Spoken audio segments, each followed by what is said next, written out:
Hi there, welcome back to Branded. I'm Sarah, and today's episode might hit close to home for some of you. Most of us edit out what we actually think.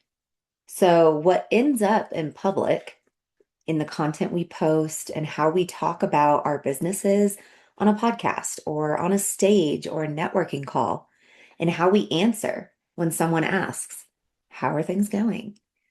In the version of your business that we present when we're in a room with other founders.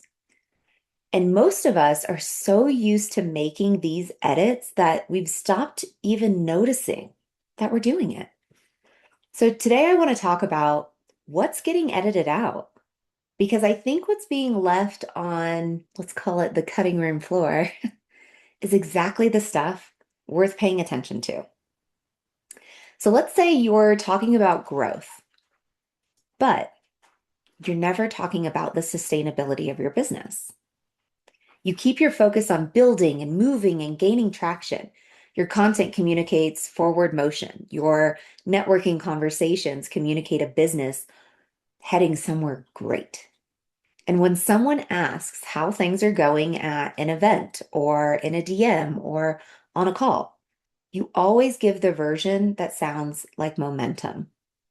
But privately, probably late at night when you're running through your numbers, you wonder whether your business model is actually sustainable.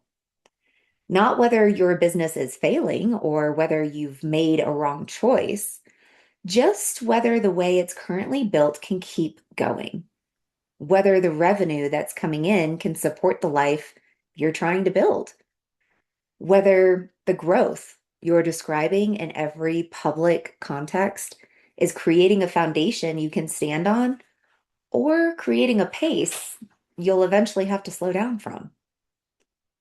That question, the one about sustainability, it's less about whether it's working and more about whether it can keep working. That's the question most founders are carrying privately, while every public version of themselves communicates something else entirely. And here's what I want to say about editing that stuff out. The sustainability question is one of the most important questions that you can sit with.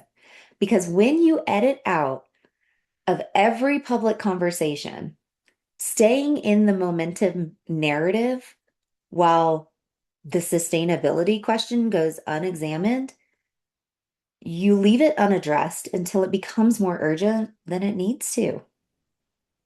The sustainability of your business is something worth looking at, and it deserves more than just a private late night thought. Next, I want to talk about confidence. This is one that's probably the quietest for most of us because a lot of the time we present ourselves with certainty. On a podcast, we're the guest on, in the bio that describes what we do, on the stage when we're introduced as the expert, in the mastermind room when someone asks how your business is positioned. You know what you do, you know who you do it for, you know what makes your work different. But privately, there's a question that doesn't really go away. Perhaps you wonder about whether you've built the right thing, not whether it's good, you know it's good, not whether your clients are getting results because they do, but the specific shape of your business, the particular combination of offer and delivery and positioning, whether this is the thing you actually want to keep building or whether something needs to shift and you haven't quite let yourself say it out loud yet.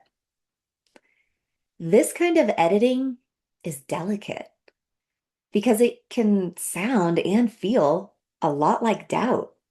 And doubt is something that the online business space has a complicated relationship with. Certainty is what gets you booked on podcasts. Confidence is what gets you invited to speak on stages. And so any uncertainty just gets managed privately, while every public version of you stays confident. But the founders who eventually make shifts and stay honest with themselves, they actually change things for their business. Maybe repositioning finally clicks. Maybe offers get restructured and they finally make the work feel right. And these are things that you almost always know you need for a while before you do anything about it. You wonder, you keep asking the question, you just never give yourself permission to say it out loud. Not in your content, not in the podcast interviews, not in the rooms where you're being positioned as the person who has figured it all out. And editing out every public conversation, it doesn't make it go away. It just keeps it in a place where it can't be examined clearly enough to actually do anything about. Next, I want to talk about being booked and busy. This is probably one of the most common edits that business owners make. And it's the one almost nobody says out loud in a public context.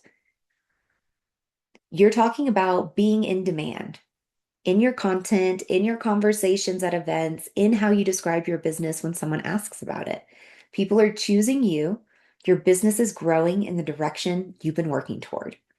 And it's true, you are busy. People are hiring you. But privately, you know that some of the clients you've said yes to maybe weren't the right fit.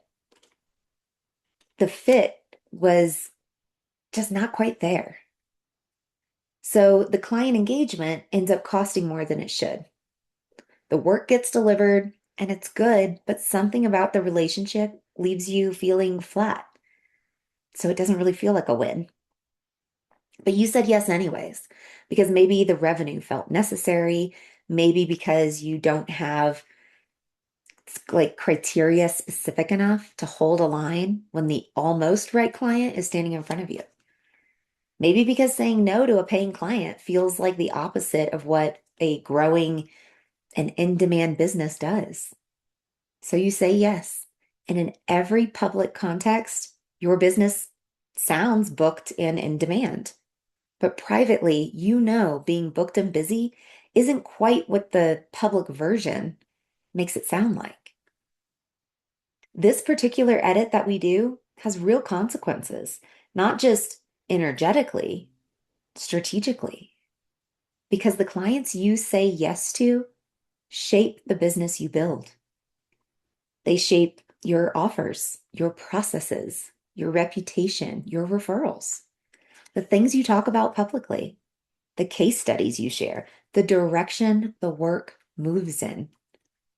So if you keep saying yes to the almost right client while presenting yourself publicly as someone who is in demand and selective, the business builds itself quietly in the direction of the almost right client, not the one you actually want to be working with.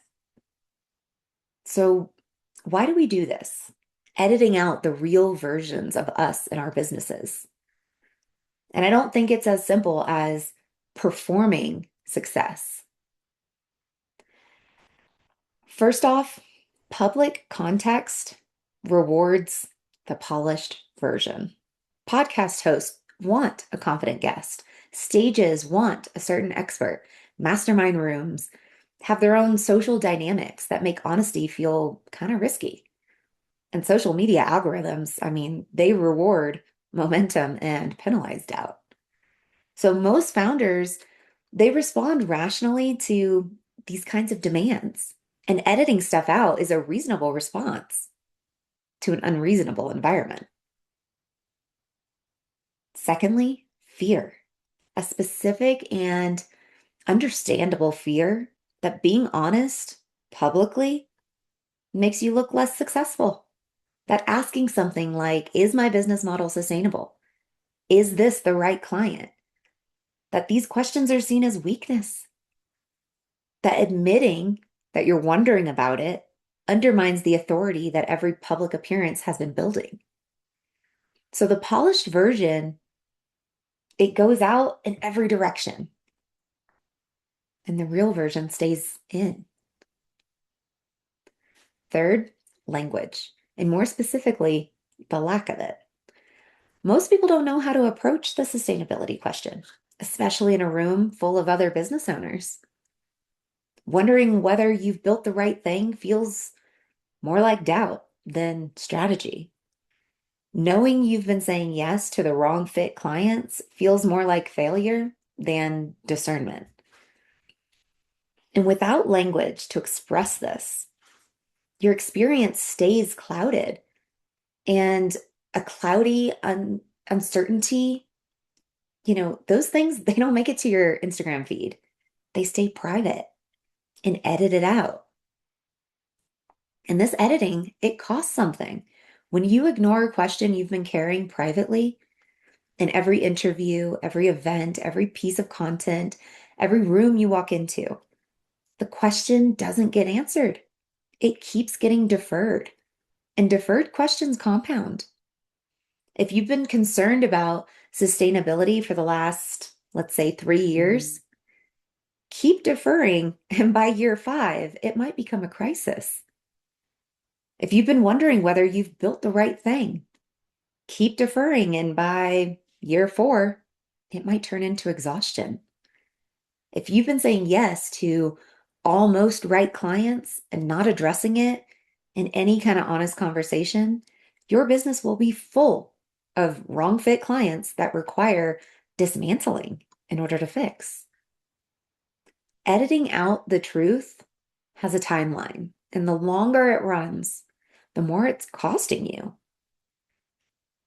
The founders who build loyal audiences full of people who actually show up are not the ones who never show uncertainty. They're the ones who say honest things with enough specificity that their audience thinks, yes, that's exactly what I'm experiencing. And I've never heard anyone say it that way. That recognition is only possible when what's being said is coming from somewhere real. The polished version might get engagement. The honest version builds the kind of trust that actually converts. And at a certain level of business, trust is the thing that matters most in every room, in every context, not just the carefully curated version that's been edited for some public occasion. So, what does this look like in real life? Because honesty with ourselves is much easier said than done. And I'm not suggesting you say everything you're carrying privately in every public context. That is not what this is about. But rather, what's being edited out deserves to be examined. Not necessarily on a public platform, but with real attention and real honesty and real willingness to let what you find change something. The sustainability question deserves an actual honest look at your numbers, not a private worry session as you toss and turn in bed at night. A real assessment of your business model and what it would need to be viable 10 years from now. Wondering about whether you've built the right thing deserves a real conversation, not with yourself at midnight, but with someone who can hold the question seriously without needing you to perform confidence for them.